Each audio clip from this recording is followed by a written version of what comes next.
Hello everyone, welcome to today's session of CSS. तर आपण पहिला टॉपिक चालू केलेला आहे. त्याच्यातले थोडेफार पॉईंट्स आपण बघितलेले आहेत की स्क्रिप्टिंग लँग्वेज काय असते, जावास्क्रिप्ट काय असते, ते काय करते, त्याची फंक्शनॅलिटी काय, आणि त्यानंतर लास्ट लेक्चरमध्ये आपण पाहिलं होतं की ऑब्जेक्ट संबंधित थोडंफार, म्हणजे ऑब्जेक्टला काय असतं, स्वतःच्या प्रॉपर्टीज असतात, मेथड असतात, ते ॲक्सेस कसं करायचं, त्याचे टाईप्स कोणते असतात, ते पण बघितलेलं आहे. चला आपण आजचं लेक्चर चालू करूया. तर आपण अजून पहिलाच युनिट बघत आहोत, बेसिक्स ऑफ जावास्क्रिप्ट प्रोग्रॅमिंग. तर ह्या टॉपिकमध्ये आपण कव्हर करणार आहे 1.3 व्हेरिएबल आणि व्हॅल्यूज. तर 1.3 पॉईंट आहे व्हेरिएबल्स. तर जावास्क्रिप्ट शिकताना व्हेरिएबल्सचा एक मेन इम्पॉर्टंट पार्ट असतो. म्हणजे व्हेरिएबल्सचे प्रत्येक प्रोग्रॅमिंग लँग्वेजमध्ये असतातच. ह्याशिवाय आपल्याला जे फंक्शनॅलिटी असतात किंवा जे काम करायचं असतं ते इझी होत नाही. प्रत्येक जी प्रोग्रॅमिंग लँग्वेज आहे त्यात व्हेरिएबल यूज करावाच लागतो आणि त्याच्या स्पेशल मेथड आहेत. तर जावास्क्रिप्टमध्ये कसं असणार, JavaScript variables are containers for storing data values. म्हणजे लास्ट सेशनमध्ये आपण पाहिलं होतं की ऑब्जेक्टसाठी व्हेरिएबल आपण डिक्लेअर करतो. मग त्यावेळेस बघितलं होतं की व्हेरिएबल काय करतं. तर व्हेरिएबल हे काय आहे, हे एक कंटेनर आहे. तर ते कंटेनर कशासाठी यूज करतात, ते डाटाची व्हॅल्यू जी असते ती त्याच्यात स्टोअर करण्यासाठी. तर आपण एक एक्झाम्पल घेऊया XYZ ह्या व्हेरिएबल्स थ्रू. तर व्हेरिएबल पहिल्यांदा डिक्लेअर कसं करायचं, एखादं जर ही व्हेरिएबल असणार आहे म्हणजे VAR हे स्मॉल लेटरमध्ये असायला पाहिजे, कारण हे केस सेन्सिटिव्ह आहे. Variable x is equal to 5. मग ह्यात कसं असणार, ह्याचं एक्सप्लेनेशन पुढे आहे. x stores the value of 5. म्हणजे व्हेरिएबल हे डिक्लेअर झालं, x हा एक प्रकारचा ऑब्जेक्ट झाला आणि त्याची जी डेटाची व्हॅल्यू आहे ती आहे 5. तर मग 5 ही व्हॅल्यू एक्समध्ये स्टोअर होणार, बिकॉज x हा एक व्हेरिएबल आहे. मग व्हेरिएबलमध्ये ती स्टोअर होते बिकॉज व्हेरिएबल हे कंटेनरचं काम करतं. तसं सिमिलरली व्हेरिएबल y 6 असणार. तर मग ज्या वेळेला ह्या दोन व्हेरिएबलवरती आपण एखाद्या वेळेस प्रोसेसिंग करणार किंवा एखादी ॲडिशन म्हणा किंवा सबस्ट्रॅक्शन आपण त्यावर परफॉर्म करणार, तर त्यावेळेला ते कसं रिटर्न केलं जातं, तर ते लिहायचं कसं कोडमध्ये. प्रॅक्टिकली हा जो कोड आहे हा एक प्रकारचा सिंटॅक्स म्हणायचा. तर कसं, आता व्हेरिएबल x आहे आणि व्हेरिएबल y आहे. एक्सची व्हॅल्यू 5 आहे आणि वायची व्हॅल्यू 6 आहे. तर आपल्याला ॲडिशन परफॉर्म करायचं असणार, तर त्यावेळेला काय करायला पाहिजे, तर त्यावेळेला आपल्याला हे दोन व्हेरिएबल जे डिक्लेअर केल्यात ते सोडून एक तिसरा व्हेरिएबल आपल्याला डिक्लेअर करावा लागतो, जेणेकरून ह्या दोन व्हेरिएबलचे जे ॲडिशन असेल किंवा सबस्ट्रॅक्शन जे असेल तर त्याचं जे रिझल्ट येणार त्यासाठी तिसरा व्हेरिएबल असणं गरजेचं आहे. तर मग डिरेक्टली आपण मॅथ्समध्ये जसं लिहितो की x प्लस वाय, तशा प्रकारे आपण इथं सिमिलरली लिहायचं आणि एंडला सेमिकोलन द्यायचा, because line of code end झालेला आहे. तर मग त्याची व्हॅल्यू एक्स प्लस वाय झाल्यानंतर तर झेडची व्हॅल्यू काय येणार, तर झेडची व्हॅल्यू बरोबर 5 प्लस 6 11 येणार. मग एक्स प्लस वायचा जो रिझल्ट असणार तो झेडमध्ये स्टोअर होणार. हा आहे व्हेरिएबल आणि हे असणार त्याची डेटा व्हॅल्यू. मग ती डेटा व्हॅल्यू कंटेनरमध्ये स्टोअर होणार. तर अनेक प्रकारे आपल्याला व्हेरिएबल यूज करता येतो.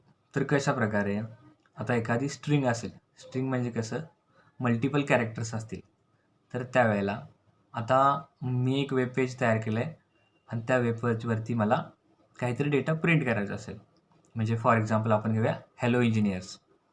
तर आपण स्क्रिप्टमध्ये कसं लिहिणार, तर त्याचा सिंटॅक्स आहे document dot write bracket double कोलनमध्ये हॅलो इंजिनियर्स आणि ब्रॅकेट कंप्लीट. ही एक मेथड होत्या. तर मग ह्या प्रकारे ह्या सिंटॅक्सद्वारे आपण लिहिला तर एक लाईन प्रिंट होते. तसं सिमिलरली तुम्ही एखादा व्हेरिएबल घेऊन जी स्ट्रिंग आहे ती पण रिटर्न करू शकता. तर मी ह्या ए नावाचा व्हेरिएबल घेतला आणि त्याला ही व्हॅल्यू त्याची असाइन केली. म्हणजे ज्या वेळेला आपण ए प्रिंट करणार त्यावेळेला एला जे जे असाइन असणार आहे, आता इथं मी स्ट्रिंग घेतल्या म्हणजेच कॅरेक्टर्स, सेट ऑफ कॅरेक्टर घेतलेला आहे. तिथं मी अंक पण घेऊ शकतो, नंबर्स घेऊ शकतो किंवा बाकीचा कोणताही प्रकारचा डेटा टाईप असेल तो ॲज अ व्हेरिएबल आपण डिक्लेअर करू शकतो. मग ज्या वेळेला आपण डॉक्युमेंट डॉट राईट करणार आणि ज्या वेळेला आपण हे व्हेरिएबल ए प्रिंट करणार त्यावेळेला हॅलो इंजिनियर्स म्हणून आपल्या वेब पेजवरती प्रिंट होणार. तर ही जी मेथड आहे जुनी, म्हणजे जी रेग्युलरली की डिरेक्टली आपण डबल कोटमध्ये जे आपल्याला स्क्रीनवरती पाहिजे ते दिसतं ते लिहितो. मग व्हेरिएबलची गरज इथं का आली? आता एखाद्या वेळेला लाईन ऑफ कोड मोठा जरी असेल आणि त्यात रिपीटेडली सिमिलर डेटा जर प्रिंट करायची गरज भासत असेल तर प्रत्येक वेळेला ही लाईन कॉपी पेस्ट करण्यापेक्षा तिथं फक्त व्हेरिएबलचं नेम लिहायचं. म्हणजे आता समजा आता हॅलो इंजिनियर्स मी एका ठिकाणी एका पेजवर लिहिलं, मग तसं मला सिमिलरली एकाच पेजवर मला 4-5 ठिकाणी पाहिजे. तर मी काय करणार की हीच लाईन आहे ती मी कॉपी पेस्ट करणार 4-5 वेळेला. पण समजा अचानकच रिक्वायरमेंट बदलली आणि हॅलो इंजिनियर्सच्या तिथं मला वेलकम स्टुडंट असं लिहायचं असलं तर मला जिथं जिथं ती लाईन मी कॉपी पेस्ट केल्या तिथं प्रत्येक लाईनवरती जाऊन मला ते एडिट करायला पाहिजे. मग ते टाईम कन्झ्युमिंग होणार आणि ते भरपूर वेळ खाणार आणि आपलं कोडिंगचं जे स्पीड आहे ते लो करणार.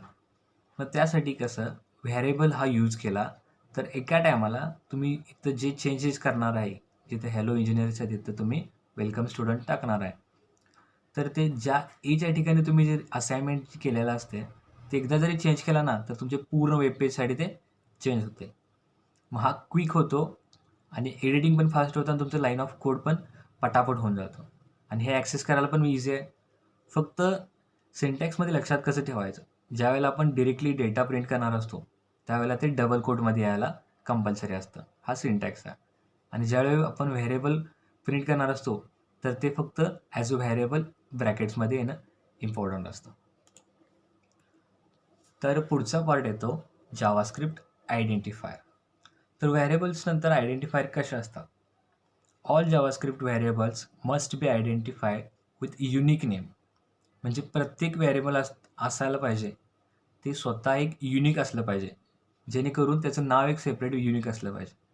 सिमिलर जर नेम ठेवला एखाद्या हे व्हेरिएबलचं तर ते प्रॉब्लेम करणार किंवा डबल टिबल 2दा किंवा 3दा तुम्ही ते सिमिलर लिहित गेला तर ते कन्फ्युजन होणार आणि कधी-कधी तुम्हाला ते रिझल्ट देणार पण नाही किंवा ते कंबाईनमध्ये रिझल्ट देऊ शकतं. मग त्यावेळेला ते प्रॉब्लेम करू शकतं. त्यासाठी त्याचं युनिक असणं इम्पॉर्टंट आहे.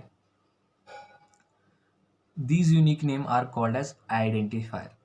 तर आयडेंटिफायर हे नावातच कळते की त्याची एक स्वतःची एक सेपरेट आयडेंटिटी असणार आहे. त्याच्या नावावरून त्याची आयडेंटिटी आपल्याला कळणार आहे. त्यासाठी त्याचं नाव युनिक ठेवायचं. Identifiers can be short name like x and Y or more descriptive names just like age, total value. म्हणजे कसं आता तुम्ही एखाद्या वेळेला ॲक्सिस संबंधित तुम्ही एखादा प्रोग्राम लिहिला किंवा एखादी स्क्रिप्ट किंवा HTMLमध्ये तुम्ही थोडंफार लिहिलं असेल तर तुम्ही डिरेक्टली एक्सचे ॲक्सिस पण लिहू शकता. अदरवाईज जर तुम्ही एखादा फॉर्म वगैरे भरत असाल किंवा वेब ॲप्लिकेशन तयार करता तर त्या टाईमसाठी तुम्हाला एज सम अशा प्रकारचे जे तुम्ही फंक्शन यूज करणार ते पण तुम्हाला ॲज अ डिस्क्रिप्टिव्ह नेम्स म्हणून तुम्हाला तिथं रीड करता येतं. मग ते शॉर्ट पण करू शकता आणि डिस्क्रिप्टिव्ह पण करू शकता. हे व्हेरिएबलमध्ये असं काय रिस्ट्रिक्शन्स नाहीत, म्हणजे लिमिटेशन्स काय नाही आहेत. The general rule of constructing name for variables unique identifier are. म्हणजे रूल्स आहेत ते आता युनिक आयडेंटिफायर जे आपण डिक्लेअर करणार आहोत किंवा जे आपण कोडमध्ये राईट करणार आहोत त्याचं पण रूल्स आहेत. तर कसं names can contain letter, digit, underscore and dollar sign. म्हणजे ज्यावेळेला तुम्ही नाव लिहिणार असणार, नेम टाईप करत असणार तर नेममध्ये लेटर्स असणार, ऑब्वियसली अल्फाबेट्स असणार, त्यात डिजिट असतील म्हणजे नंबर्स असतील किंवा अंडरस्कोर असतील किंवा डॉलर साइन असेल. ह्या प्रकारे आपण नेम जेव्हा लिहिणार असो तर ह्या गोष्टीचा आपण वापर केला तरी चालेल. म्हणजे ह्या गोष्टीचा वापर करून आपण नेम हा आयडेंटिफायर आपण करू शकतो. Name must begin with a letter. म्हणजे नेम स्टार्ट करताना डिरेक्टली अल्फाबेट चालू व्हायला पाहिजेत. म्हणजे DKDचा D हा स्टार्ट पाहिजे, YCPचा Y हा स्टार्टिंग पॉईंट पाहिजे. त्या ठिकाणी नंबर्स किंवा एक्स्ट्राचे जे कोणते स्पेसेस असणार ते नसायला पाहिजे. मग ते एरर थ्रो करणार आपल्याला. Names can also begin with dollar and underscore. हां, तर याच्यात अंडरस्कोर पण येतो आणि डॉलर साईन पण येतो नेम कंटेंट्समध्ये. त्यामुळं स्टार्टिंगच्या वेळेला जर तुम्हाला एकदम युनिक पाहिजे असेल, तर तुमचा लाईन ऑफ कोड जास्त असेल आणि सिमिलर नावावर जर रिपीट होणार असतील, तर तुम्ही डॉलर साईननं पण ते सेपरेट करू शकता आणि अंडरस्कोर साईननं पण सेपरेट करू शकता किंवा अदरवाईज ते डिरेक्टली तुम्ही राईट करू शकता. म्हणजे एकाच नेमचे 3 प्रकारे तुम्ही आयडेंटिफिकेशन करू शकता as a unique because of starting त्याची वेगळी असणार. एखाद्याची स्टार्टिंग अल्फाबेटनं असणार, एखाद्याची स्टार्टिंग डॉलरनं असणार आणि एखाद्याची अंडरस्कोरनं असणार. त्यामुळे ते ॲटोमॅटिकली त्याच्यात युनिक होत जाते. नेम्स आर केस सेन्सिटिव्ह. बरोबर, कारण उप्स म्हणजे जावास्क्रिप्ट हे केस सेन्सिटिव्ह आहे. त्यामुळे त्याच्यात जे आपण यूज करणार आहे व्हेरिएबल्स किंवा त्याचे जे नेम्स असणार ते केस सेन्सिटिव्ह असणारच आहेत. स्मॉल वाय आणि कॅपिटल वाय ह्याच्यात फरक असतो बिकॉज हे केस सेन्सिटिव्ह असल्यामुळे. ज्यावेळी तुम्ही एखाद्या ठिकाणी जर स्मॉल वाय तुम्ही डिक्लेअर केला, तर प्रत्येक ठिकाणी ते स्मॉल वाय म्हणूनच तुम्हाला ते ॲक्सेस करावं लागतं किंवा ते राईट करावं लागतं. जर तुम्ही स्मॉल वाय तुम्ही जर डिक्लेअर केला आणि त्याची व्हॅल्यू जर कॅपिटल वायमधून रिटर्न करत असला, तर ते तुम्हाला ॲक्सेस होणार नाही बिकॉज केस सेन्सिटिव्ह मीटर त्याच्यात एरर येणार आणि ते मॅच होणार नाहीत. त्यासाठी जे स्मॉल वाय असेल किंवा कॅपिटल वाय असेल, तर ते बघून आपल्याला ते टाईप करावं लागतं. Reserve words like JavaScript keywords cannot be used as names. म्हणजे जे रिझर्व जो वर्ड्स आहेत पहिल्यापासून, जे रिझर्व ऑलरेडी आहेत, ते वर्ड आपल्याला ॲज अ व्हेरिएबल म्हणून डिक्लेअर करता येत नाहीत. हे एक रिस्ट्रिक्शन येतं बिकॉज ते ऑलरेडी यूज केलेले आहेत आणि त्याचं स्वतःचं एक आयडेंटिफिकेशन ऑलरेडी आहे. हे प्री डिफाईंड आहे, जे आपण जावास्क्रिप्टमध्ये आपण जे लास्टच्या लेक्चरमध्ये आपण पाहिले आहेत की प्री डिफाईंड काय असतं आणि ते कोणकोणतं असतं. मग त्याचे जे नेम्स असतील, त्याचे जे आयडेंटिफाय असेल, ते स्पेशल असणार आणि ते युनिक असणार आणि ते प्री डिफाईंड आहे. त्यामुळे ते पुन्हा आपल्याला ॲज अ व्हेरिएबल म्हणून ते यूज करता येणार नाही. जावास्क्रिप्ट आयडेंटिफायर आर केस सेन्सिटिव्ह. बरोबर. तर एक्झाम्पल, आता ज्यावेळेला HTMLच्या ज्या पेजमध्ये आपण एखादी स्क्रिप्ट जर आपण लिहिली किंवा आपण इम्पोर्ट केली, एम्बेडेड केली, तर ती कशी डिफाईन करायची, किंवा ती कशी वाचायची, रीड कशी करायचं. तर हा मेन ज्यावेळेला जावास्क्रिप्ट आपण एम्बेडेड करणार, त्यावेळेला स्क्रिप्टिंगचा हा टॅग, स्क्रिप्ट हा टॅग चालू होतो आणि ह्या स्लॅश देऊन हा टॅग बंद होतो. म्हणजे ह्या ज्या 2 टॅग्समध्ये जे असणार ते एव्हरीथिंग इज स्क्रिप्ट असं कन्सिडर होत जातं. तर इथे फॉर एक्झाम्पल आपण घेतलेलं आहे व्हेअर एक्स म्हणजे व्हेरिएबल एक्स. तर व्हेरिएबल एक्स हे आपण डिक्लेअर केलं आणि त्या डिक्लेअर केलेल्याला जी व्हॅल्यू आपण असाइन केली, हॅलो इंजिनियर्स, ही आपण असाइन केलेलं आहे. म्हणजे हे डिक्लेअर केलं आणि हे त्याला असाइन केलं. तर हे वेगळ्या प्रकारे पण आपण लिहू शकतो किंवा एका सिंगल लाईनमध्ये आपण लिहू शकतो.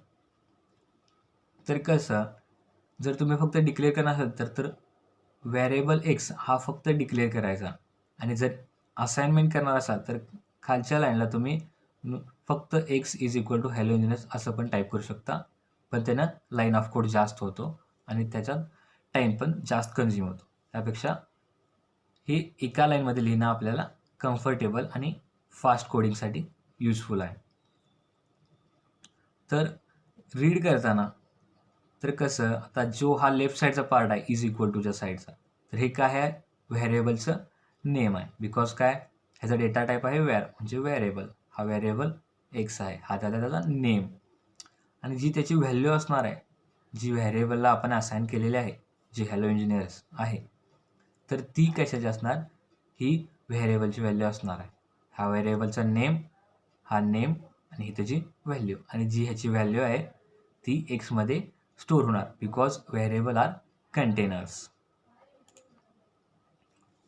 देर are various ways to write variables in JavaScript. तर राईट वेज कोणते आहेत आणि जे रॉंग वेज कोणते आहेत ते आपण पाहूया. तर राईट वे कसं, डिरेक्टली तुम्ही अल्फाबेटने चालू करू शकता आणि फुल अल्फाबेट तुम्ही लिहू शकता.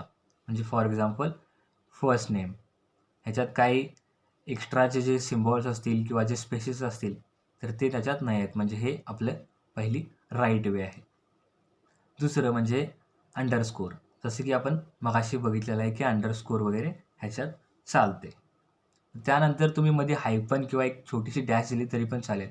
पण काही ठिकाणी काही ब्राउझर्सना ही जी डॅश आहे ती सपोर्ट करत नाही.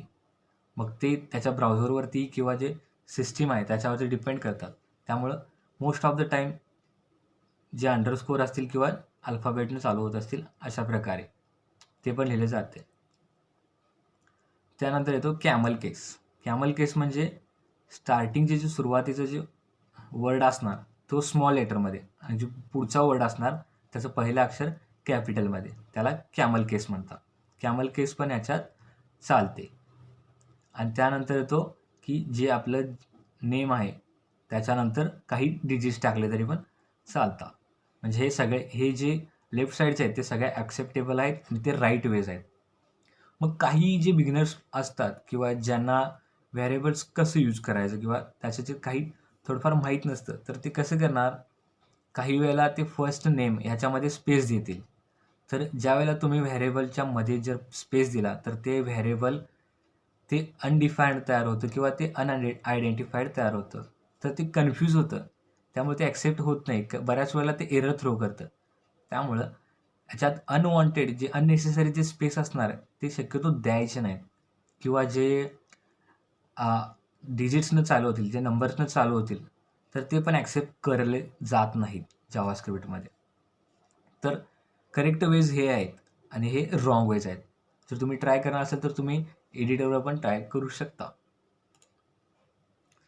तर पुढचा पॉईंट येतो असाइनमेंट ऑपरेटर. आता व्हेरिएबल आहे तर त्याची व्हॅल्यू असाइन करावी लागते. तर असाइनमेंटच्या वेळेला असाइन करताना काही ऑपरेटर्स आपण लक्षात घ्यायला लागते.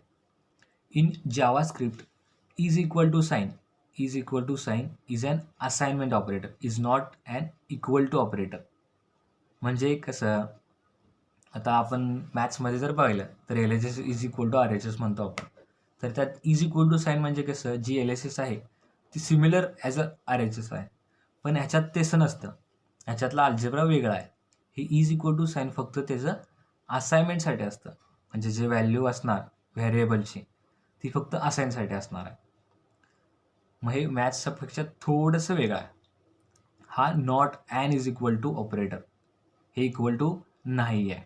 हे फक्त असाइनमेंटसाठी यूज केलं जातं. This is different from algebra. Yes, the following does not make sense in algebra. म्हणजे हा जो फॉर्मॅट आहे, हा जो लाईन आहे x is equal to x plus 5, तर हे कोणतं मॅथमॅटिकल इक्वेशन नाही आहे. जर आपण प्रोग्रॅमिंग किंवा स्क्रिप्टिंगमध्ये जर आपण पाहिलं तर हे ॲज अ मॅथ्स इक्वेशन आपण काउंट करत नाही. बिकॉज हा ॲज अ व्हेरिएबल होतो. जर तो तुम्ही व्हॅर डिक्लेअर केला तर, आणि ही जे त्याची पुढची जी व्हॅल्यू असणार आहे तर ती त्याला इज इक्वल टू साईनमुळं असाइन केली जाते. तर हे इज इक्वल टू होऊ शकत नाही प्रोग्रॅमिंगमध्ये. In JavaScript however it makes perfect sense. It assigns the value of X plus 5 to X. म्हणजे हा आहे व्हेरिएबल आणि ही त्याची आहे व्हॅल्यू. तर ही जी व्हॅल्यू असणार ती व्हेरिएबलमध्ये स्टोअर होणार. म्हणजे जी व्हॅल्यू आहे ती ह्या कंटेनरमध्ये स्टोअर केली जाते. The is equal to operator is written like double is equal to in JavaScript. ज्या वेळेला तुम्हाला LHS is equal to RHS अशा केसमध्ये जर तुम्हाला राईट करायचं असेल किंवा एखादी केस तुम्ही आपल्याला शो करायची असेल तर तुम्हाला ती double is equal to type करावी लागते की जेणेकरून ते इज इक्वल टू ऑपरेटर तयार होईल. जर तुम्ही सिंगल लिहिला तर ते ॲज अ असाइनमेंट म्हणून होणार, आणि जर तुम्ही डबल इज इक्वल टू लिहिला तर ते इज इक्वल टू ऑपरेटर म्हणून तिथं काम करणार. JavaScript variables can hold numbers like 100 and text value like TKT YCB. म्हणजे व्हेरिएबल्स हे न्यूमरिक पण असणार आणि टेक्स्टमध्ये पण असणार. मग न्यूमरिक हे किती पण डिजिट आपण घेऊ शकतो. मग ती फ्लोटिंग पॉईंट असेल किंवा डिरेक्टली इंटिजर्स असतील. अँड टेक्स्ट व्हॅल्यू लाईक डिकेटिव्ह ICP. टेक्स्ट म्हणजे स्ट्रिंग असणार आहे त्याच्यात. In programming text values are called text strings. बरोबर. म्हणजे टेक्स्टची जी व्हॅल्यू असणार, म्हणजे जे टेक्स्ट हे जी व्हॅल्यू आहे त्याच्यात जी टेक्स्ट आपण लिहिणार आहे तर ती ॲज अ स्ट्रिंगच असणार, बिकॉज त्याचा जो डेटा टाईप आहे तो टेक्स्ट आहे. त्यासाठी टेक्स्टची इथं स्ट्रिंगच असणार आहे. JavaScript can handle many types of data, but now we just think of number and string. म्हणजे JavaScriptच्या व्हेरिएबल्समध्ये आपण व्हरायटी ऑफ डेटा आपण लिहू शकतो, पण आता सध्या आपण जस्ट बेसिक स्टार्टिंगसाठी आपण स्ट्रिंग, टेक्स्ट स्ट्रिंग आणि नंबर्स ॲज एक्झाम्पल आपण घेतलेलं आहे. तर असाइनमेंटच्या ऑपरेटरच्या वेळेला string are written inside double quote और सिंगल कोट. म्हणजे ज्यावेळेला आपण डबल कोट किंवा सिंगल कोट राईट करणार, ज्यावेळेला आपण लिहिणार, त्या ज्या कोटमध्ये जे असणार ते ॲज अ स्ट्रिंग म्हणून कन्सिडर केलं जातं प्रोग्राममध्ये. मग त्याच्यात जर तुम्ही अल्फाबेट लिहिले असणार तरी पण ते स्ट्रिंगच होणार. चुकून जर तुम्ही काही न्यूमरिक व्हॅल्यूजना जर सिंगल कोट किंवा डबल कोट दिला तर ते ॲज अ स्ट्रिंग म्हणून ते परफॉर्म करणार, ते ॲज अ नंबर म्हणून परफॉर्म करणार नाही. त्यासाठी ज्यावेळेला आपण स्ट्रिंग लिहिणार आहे, ज्यावेळेला आपण टेक्स्ट लिहिणार आहे, त्यावेळेला double quote otherwise single quote देणं इम्पॉर्टंट असतं. Numbers are written without quotes. Number हा प्लेन लिहायचा, त्याला कोट्स द्यायचा नाही किंवा त्याला ब्रॅकेट वगैरे द्यायचा नाही. Simple. If you put a number in quote it will treated as a text string. मग अशी बोललो की जर तुम्ही एखाद्या नंबरला डबल कोटमध्ये किंवा सिंगल कोटमध्ये जर टाईप केला तर ते ॲज अ टेक्स्ट स्ट्रिंग म्हणून काम करणार. ते तुम्हाला ते त्याचं न्यूमरिक जे परफॉर्मन्स करणार, जे तुम्हाला न्यूमरिकचे ते त्याच्यावरती ॲडिशन किंवा सबस्ट्रॅक्शन जर तुम्हाला ते परफॉर्म करायचे असतील तर ते टेक्स्ट स्ट्रिंगवरती होणार नाही. त्यासाठी तुम्हाला ते नंबर्स विदाऊट कोटच लिहायला हवेत. एक्झाम्पल घेऊ आपण. एक्झाम्पल म्हणजे कसं, व्हेरिएबल पाय. तर पाय हा व्हेरिएबल आपण डिक्लेअर केला तर त्याला व्हॅल्यू काय असाइन करणार, 3.14 म्हणजे जी पायची व्हॅल्यू आहे तर ती. तर ही आहे नंबर, न्यूमरिक व्हॅल्यू आहे नंबर. त्याला आपण डबल कोट किंवा सिंगल कोट दिला जाणार नाही, बिकॉज तर ते न्यूमरिक व्हॅल्यू कन्सिडर होणार नाही. तसं नेक्स्ट व्हेरिएबल पर्सन. तर पर्सन आहे त्यामुळे ते त्याचं नाव असणार याचं. आता एक्झाम्पल आपण घेतला आहे जॉन सिना. तर जॉन सिना हा एक त्याचं नाव आहे, तर नाव लिहिताना ते डबल कोटमध्ये लिहायचं. अदरवाईज व्हेरिएबल ॲन्सर हा सिंगल कोटमध्ये लिहिला तरी ॲक्सेस होतो. त्यासाठी ह्याचं जे युनिकनेस आहे की जे कसं डिक्लेअर करायचं आणि त्याची व्हॅल्यू कशी त्याला असाइन करायची, तर हे तसंच आलं पाहिजे, बिकॉज हे केस सेन्सिटिव्ह आहे. ज्या वेळेला आपण creating a variable in JavaScript is called as declaring a variable. म्हणजे ज्या वेळेला आपण व्हेरिएबल लिहितो किंवा आपण ती तयार करतो, क्रिएट करतो, तर त्या प्रोसेसला आपण म्हणतो की डिक्लेअरिंग अ व्हेरिएबल. म्हणजे आता मी हे व्हेरिएबल लिहिलं इथं, कार नेम मी इथं टाईप केलं म्हणजे मी क्रिएट केलं, तर ह्या ज्या लेफ्ट साईडच्या ज्या पोर्शन आहे त्याला आपण म्हणतो declaring a variable. Variable car name हा कॅमल केस आहे. Car name is equal to value. तर कसं, आता ही लेफ्ट साईड आपण पाहतोय की व्हेरिएबल कार नेम आणि हा आपण दिला सेमिकोलन, तर ह्याला म्हणायचं आपण डिक्लेरेशन. पण ज्यावेळेला आपण फक्त व्हॅल्यू डिक्लेअर करतो, व्हेरिएबल जे आपण डिक्लेअर करतो, तर ते बाय डिफॉल्ट अनडिफाईन्ड असतं, बिकॉज फक्त ते व्हेरिएबल डिक्लेरेशन झाले पण त्याची जी व्हॅल्यू आहे ती त्याला अजून असाइन झालेली नाही. त्यासाठी आपण व्हॅल्यू कशी असाइन करायची, तर जे व्हेरिएबलचं नेम आहे ते सेम लिहायचं इथं कार नेम कॅमल केसमध्ये, बिकॉज व्हेरिएबल डिक्लेअर करताना आपण कॅमल केसमध्ये कार नेम लिहिलेला आहे. तसं similar car name is equal to Volvo.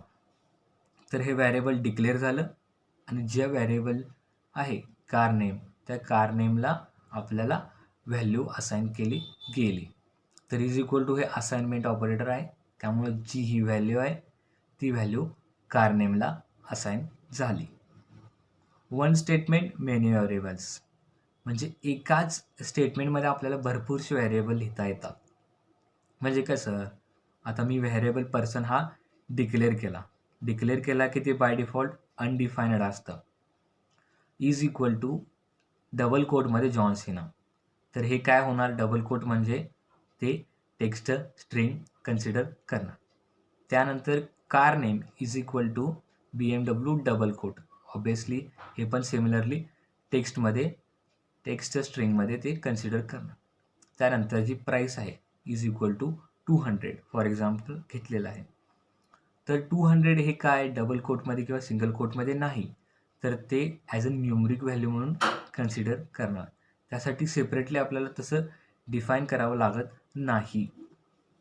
त्यासाठी वन स्टेटमेंट मेनी व्हेरिएबल्स एका लाईनमध्ये आपण लिहू शकतो, फक्त त्याला सिंगल कोट आणि डबल कोट याचा डिफरन्स करून, आणि इज इक्वल टू साईन देऊन आपण तिला रन टाईमला असाइनमेंट आपण करू शकतो. तर value is equal to undefined. In computer programs, variables are often declared without a value. म्हणजे ज्या वेळेला आपण व्हॅल्यू डिक्लेअर करतो त्यावेळेला ते विदाऊट व्हेरिएबल डिक्लेअर करतो, बिकॉज ते ॲज अ रन टाईमला पण असाइनमेंट करता येतं किंवा आपल्याला युजरकडून पण ते घेता येते value. The value can be something that has to be calculated or something that will be provided later like user input. म्हणजे ज्या वेळेला तुम्ही व्हेरिएबल डिक्लेअर करणार तर ते विदाऊट व्हॅल्यू डिक्लेअर केला तर ते नंतरच्या प्रोसेसिंगसाठी ते इझी पडतं, की जेणेकरून काही वेळेला कॅल्क्युलेशन असतील तर ते कॅल्क्युलेशन कंटिन्युअसली बदलत जाणार, बिकॉज काहीतरी ॲडिशन होणार किंवा सबस्ट्रॅक्शन होणार. तर ते व्हॅल्यू जर फिक्स ठेवला तर त्याच्यात आपल्याला चेंजेस करता येत नाहीत, बिकॉज एकदा व्हॅल्यू जर असाइन केली तर थ्रू आउट द त्याचा स्कोप जिथंपर्यंत असेल त्या व्हेरिएबलचा तिथंपर्यंत ते सेम व्हॅल्यू रिटर्न करणार, आणि जी प्रोसेसिंग त्या व्हेरिएबल करणार तर ती प्रोसेसिंग त्याच फिक्स्ड म्हणजे त्या ऑलरेडी डिक्लेअर्ड असाइन्ड व्हेरिएबलवरती करणार. Or something that will be provided later like user input. म्हणजे एखादी व्हॅल्यू किंवा एखादं व्हेरिएबल तुम्ही जस्ट डिक्लेअर करून ठेवला आणि त्याचं जे नंतरची जी व्हॅल्यू असाइन करणार तर ती युजर इनपुट असणार, तर त्यावेळेला ती युजरकडून इनपुट घेतलीच पाहिजे. म्हणजे फॉर एक्झाम्पल आपण फॉर्मचं एक्झाम्पल घेऊया. तर फॉर्म फिल करताना ते पहिल्यांदा विचारते की एंटर युअर नेम. जर नेम हा तुम्ही व्हेरिएबल डिक्लेअर केला तर इथं एक्झाम्पल घेऊया, तर जर ही कार नेम आहे तिथं आपण युजर नेम घेऊया. व्हेरिएबल युजर नेम जर घेतला हा फक्त आपण डिक्लेअर केला, ते बाय डिफॉल्ट अनडिफाईन्ड असणार. जर तुम्ही इथंच त्याला असाइन केलं की एखादं नाव जॉन सिनाचं नाव त्याला इथं असाइन केला तर तुम्ही इथे युजरकडून इनपुट घेतलेलं ते त्याला असाइन होणारच नाही, बिकॉज ते ऑलरेडी इज इक्वल टू साईननं आपण ऑलरेडी असाइनमेंट केलेलं असणार. तर त्यात ते बदल होणार नाही, ते रन टाईमला पण होणार नाही, आणि युजरकडून इनपुट घेतल्यावर पण ते चेंजेस होणार नाही. त्यासाठी फक्त डिक्लेअर करणं आणि ते नंतर ॲक्सेस करणं, युजरकडून इनपुट असेल किंवा कॅल्क्युलेशन नंतर ॲक्सेस करणं, तर हे पण एक मेथड होते. A variable declared without a value will have the value undefined. बरोबर, बिकॉज बाय डिफॉल्ट हे अनडिफाईन्ड असतं. फक्त सिस्टीमला प्रोग्रामला फक्त हे कळतं की या नावाचा एक व्हेरिएबल डिक्लेअर झालेला आहे, पण त्याला व्हॅल्यू असाइन झालेली नाही. मेमरी स्लॉटमध्ये त्याची फक्त डिक्लेरेशनचा स्लॉट फक्त असाइन केलेला आहे, पण त्याची असाइनमेंटची जी व्हॅल्यू असणार ती अजून मेमरी स्लॉटमध्ये आलेली नाही. हे झालं डिक्लेअरिंगचं. आता जर बाय डिफॉल्ट किंवा इन केस जर तुम्हाला एखादी व्हॅल्यू जर तुम्हाला चेंज करायचं असेल किंवा एखादा व्हेरिएबल तुम्ही ऑलरेडी डिक्लेअर केला असणार पण त्याच्यात तुम्हाला चेंजेस करायचे असतील तर त्या कशा प्रकारे करता येणार आपल्याला, तर ते एकदा बघूया. व्हेरिएबल आता एक्झाम्पल कसे आहे, variable car name is equal to value. आता हे आहे डिक्लेरेशन. व्हॅल्यू डिक्लेरेशन हे व्हेरिएबलचं झालेलं आहे, इज इक्वल टू साईन देऊन आपण हे व्हॅल्यू ही जी व्हॅल्यू आहे डेटाची ती आपण याला कार नेमला असाइन केली. Variable car name is equal to Volvo. आता व्हेरिएबल कार नेम हे जस्ट आपण डिक्लेअर केलं, ते बाय डिफॉल्ट अनडिफाईंड असणार. इज इक्वल टू साईन दिलं म्हणजे त्याला आपण असाइनमेंट करणार. डबल कोटमध्ये आहे त्यामुळे ते टेक्स्ट स्ट्रिंग असणार. तर ही व्हेरिएबल आपण डिक्लेअर पण केलं आणि त्याला व्हॅल्यू असाइन पण केली. तर पुढे ज्या वेळेला आपण असं लिहिणार की व्हेरिएबल कार नेम आणि डायरेक्टली सेमिकोलन देऊन आपण क्लोज केलो, तर ज्या वेळेला आपण ही व्हॅल्यू ऑलरेडी असाइन केलेलं आहे, तर थ्रू आउट द प्रोग्राम आपल्याला सेमच व्हॅल्यू रिटर्न होणार व्हेरिएबल कार नेमसाठी, because it will remain Volvo. कारण ह्याच्यावरती अजून ओव्हरराईट होऊ शकत नाही, बिकॉज नवीन व्हॅल्यू असाइनमेंट अजून त्याला केलेली नाही. तर दुसऱ्या साईडला आपण कसं त्याला ओव्हरराईट करू शकतो किंवा रिडिक्लेअर करू शकतो. तर example same variable car name is equal to Volvo. आता ज्या वेळेला मी ही लाईन लिहून जर मी प्रिंट केली डॉक्युमेंट डॉट राईट करून, तर मला स्क्रीनवरती व्हॉल्वो ॲज अ रिझल्ट मिळणार. पण मला दुसरी गाडी पाहिजे किंवा दुसरं जे डेटा आहे, डेटाची व्हॅल्यू ती मला चेंज करायची असेल, तर आपल्याला इरेज न करता आपण त्याला डायरेक्टली आपण ओव्हरराईट करू शकतो. कसं? सेम व्हेरिएबलचं नाव पण सेम ठेवायचं, इज इक्वल टू असाइनमेंट करून त्याचा जो डेटाचा टाईप असेल, आता हा टेक्स्ट स्ट्रिंगचा आहे बिकॉज डबल कोटमध्ये आहे. जर न्यूमरिक असता तर तुम्ही विदाऊट कोट लिहिला असता तुम्ही. सिमिलरली लिहायचं जेणेकरून जे अगोदरचा जो प्रिव्हियस जी व्हेरिएबल आपण डिक्लेअर केला आहे त्याला जी व्हॅल्यू असाइन केला आहे, सिमिलर पॅटर्न सिमिलर सिंटॅक्स लिहायचा आणि फक्त जी व्हॅल्यू आपल्याला चेंज करायची आहे किंवा जी मॉडिफाय करायची आहे ती फक्त चेंज करायची. म्हणजे ज्या वेळेला पहिल्यांदा आपण इथं व्हॉल्वो जर लिहिलं असेल तर स्क्रीनवर व्हॉल्वो फक्त प्रिंट होणार. पण त्यानंतर सिमिलरली सेम जर तुम्ही व्हेरिएबल डिक्लेअर करून त्याला जर दुसरी व्हॅल्यू असाइन केला तर ते नेक्स्ट टाईमला ती व्हॉल्वो प्रिंट होणार नाही, ती BMW प्रिंट होणार. बिकॉज काय? It will overwrite, because already memory slot car नेमला असाइन झालेला असतो. त्यानंतर फक्त जी डेटाची व्हॅल्यू आहे ती फक्त नेक्स्ट लाईनसाठी डेटाची व्हॅल्यू वेगळ्या प्रकारे त्याच्यावर ओव्हरराईट होऊन असाइन होते. हे रिडिक्लेअरिंग आपल्याला करता येतं आणि काही ठिकाणी आपण ते यूज करू शकतो.